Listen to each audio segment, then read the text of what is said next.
ಇವತ್ತು ಎಷ್ಟೋ ಕಾಂಗ್ರೆಸ್ನಲ್ಲಿ ಇದ್ದಂಥವ್ರು ಎಷ್ಟೋ ಲೀಡರ್ಸು ರಾಮ್ ಭಕ್ತರಿದ್ದಾರೆ.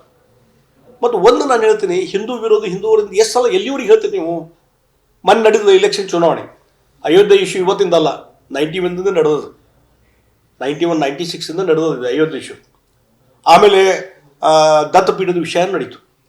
ಇಷ್ಟಾದ ಮೇಲೂ ಕರ್ನಾಟಕದಲ್ಲಿ ಭಾರತೀಯ ಜನತಾ ಪಾರ್ಟಿ ಒಂದು ಸಲ 110 ಸೀಟು, ಒಂದು ಸಲ 106 ಸೀಟು.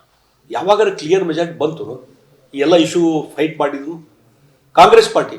ಹಿಂದೂ ವಿರೋಧಿ ಇದ್ದರೆ, ಅವ್ರು ಹಿಂದೂಗಳು ಓಟ ಹಾಕೋದಿದ್ದರೆ, ಹಿಂದೆ ವೀರೇಂದ್ರ ಪಾಟೀಲ್ ಬಂದಾಗ 187 ಸೀಟ್ ಬಂತು. ಮತ್ತು ಹಲವಾರು ಬಾರಿ ಅಧಿಕಾರಕ್ಕೆ ಬಂದಾಗ ಕ್ಲಿಯರ್ ಮೆಜಾರಿಟಿಲಿ ಬಂದಾಗ ಮೊನ್ನೆ ನಡೆದಂಥ ಇಲೆಕ್ಷನ್ದಲ್ಲಿ 136 ಸ್ಥಾನ. ಬಿ ಜೆ ಪಿಯವರು ಒಂದು ಸಲನೂ ಮ್ಯಾಜಿಕ್ ನಂಬರ್ ದಾಟ್ಲಿಕ್ಕೆ ಆಗಿಲ್ಲ. ಹಿಂದೂಗಳ ಬಗ್ಗೆ ಭಾಳ ಮಾತಾಡ್ತಿರಲ್ಲ ನೀವೆಲ್ಲ.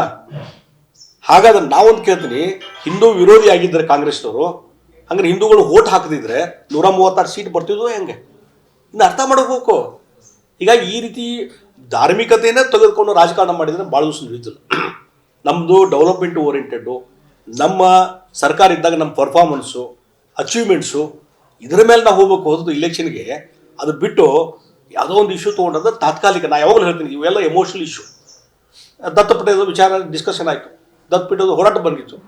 ಚಿಕ್ಕಮಗಳೂರದಾಗ ಮೊನ್ನೆ ಇಲೆಕ್ಷನ್ದಲ್ಲಿ ಒಂದು BJP ಸೀಟ್ ಬರಲಿಲ್ಲ. ಇದಕ್ಕೇನು ಹೇಳ್ತೀರಿ? ಅದಕ್ಕೆ ಯಾವಾಗಲೂ ರಾಜಕಾರಣದಲ್ಲಿ ಧರ್ಮ ತರಬೇಕು, ಧರ್ಮದಲ್ಲಿ ರಾಜಕಾರಣ ಇರಬೇಕು.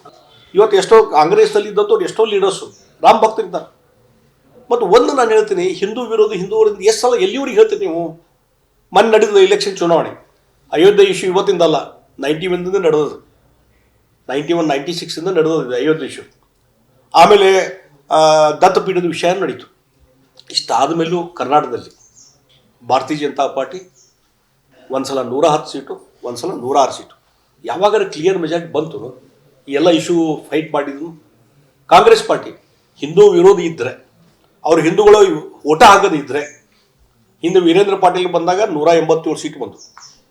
ಮತ್ತು ಹಲವಾರು ಬಾರಿ ಅಧಿಕಾರಕ್ಕೆ ಬಂದಾಗ ಕ್ಲಿಯರ್ ಮೆಜಾರಿಟಿಲಿ ಬಂದಾಗ ಮೊನ್ನೆ ನಡೆದಂಥ ಇಲೆಕ್ಷನ್ದಲ್ಲಿ 136 ಸ್ಥಾನ. ಬಿ ಜೆ ಪಿಯವರು ಒಂದು ಸಲನೂ ಮ್ಯಾಜಿಕ್ ನಂಬರ್ ದಾಟ್ಲಿಕ್ಕೆ ಆಗಿಲ್ಲ. ಹಿಂದೂಗಳ ಬಗ್ಗೆ ಭಾಳ ಮಾತಾಡ್ತಿರಲ್ಲ ನೀವೆಲ್ಲ. ಹಾಗಾದ್ರೆ ನಾವೊಂದು ಕೇಳ್ತೀನಿ, ಹಿಂದೂ ವಿರೋಧಿ ಆಗಿದ್ದರೆ ಕಾಂಗ್ರೆಸ್ನವರು, ಹಂಗಾರೆ ಹಿಂದೂಗಳು ಓಟ್ ಹಾಕದಿದ್ರೆ 136 ಸೀಟ್ ಬರ್ತಿದ್ವು ಹೆಂಗೆ? ಇನ್ನು ಅರ್ಥ ಮಾಡಬೇಕು. ಹೀಗಾಗಿ ಈ ರೀತಿ ಧಾರ್ಮಿಕತೆಯೇ ತೆಗೆದುಕೊಂಡು ರಾಜಕಾರಣ ಮಾಡಿದರೆ ಭಾಳ ದಿವಸ ನಿಲ್ತಿಲ್ಲ. ನಮ್ಮದು ಡೆವಲಪ್ಮೆಂಟ್ ಓರಿಯೆಂಟೆಡ್ಡು, ನಮ್ಮ ಸರ್ಕಾರ ಇದ್ದಾಗ ನಮ್ಮ ಪರ್ಫಾರ್ಮೆನ್ಸು, ಅಚೀವ್ಮೆಂಟ್ಸು, ಇದರ ಮೇಲೆ ನಾವು ಹೋಗ್ಬೇಕು. ಹೋದ್ದು ಇಲೆಕ್ಷನ್ಗೆ ಅದು ಬಿಟ್ಟು ಯಾವುದೋ ಒಂದು ಇಶ್ಯೂ ತೊಗೊಂಡದ್ದು ತಾತ್ಕಾಲಿಕ. ನಾನು ಯಾವಾಗಲೂ ಹೇಳ್ತೀನಿ, ಇವೆಲ್ಲ ಎಮೋಷನಲ್ ಇಶ್ಯೂ. ದತ್ತಪೀಠದ ವಿಚಾರ ಡಿಸ್ಕಷನ್ ಆಯಿತು, ದತ್ತಪೀಠದ ಹೋರಾಟ ಬಂದಿತ್ತು. ಚಿಕ್ಕಮಗಳೂರದಾಗ ಮೊನ್ನೆ ಇಲೆಕ್ಷನ್ದಲ್ಲಿ ಒಂದು BJP ಸೀಟ್ ಬರಲಿಲ್ಲ. ಇದಕ್ಕೇನು ಹೇಳ್ತೀರಿ? ಅದಕ್ಕೆ ಯಾವಾಗಲೂ ರಾಜಕಾರಣದಲ್ಲಿ ಧರ್ಮ ತರಬೇಕು, ಧರ್ಮದಲ್ಲಿ ರಾಜಕಾರಣ ಇರಬೇಕು. ಅನುಕ್ಷಣದ ಸುದ್ದಿಗಳಿಗಾಗಿ ವಿಸ್ತಾರ ನ್ಯೂಸ್ ಯೂಟ್ಯೂಬ್ ಚಾನೆಲ್ ಸಬ್ಸ್ಕ್ರೈಬ್ ಮಾಡಿ. ಹೊಸ ಸುದ್ದಿಗಳ ನೋಟಿಫಿಕೇಶನ್ಗಾಗಿ ಬೆಲ್ ಐಕಾನ್ ಕ್ಲಿಕ್ ಮಾಡಿ. ಲೇಟೆಸ್ಟ್ ಅಪ್ಡೇಟ್ಸ್ಗಾಗಿ www.vistaranews.com ವೆಬ್ಸೈಟ್ಗೆ ವಿಸಿಟ್ ಮಾಡಿ. ಅಂಗೈಯಲ್ಲೇ ಜಗತ್ತಿನ ಸುದ್ದಿ ತಿಳಿಯಲು ವಿಸ್ತಾರ ನ್ಯೂಸ್ ಕನ್ನಡ ಆಪ್ ಡೌನ್ಲೋಡ್ ಮಾಡಿ.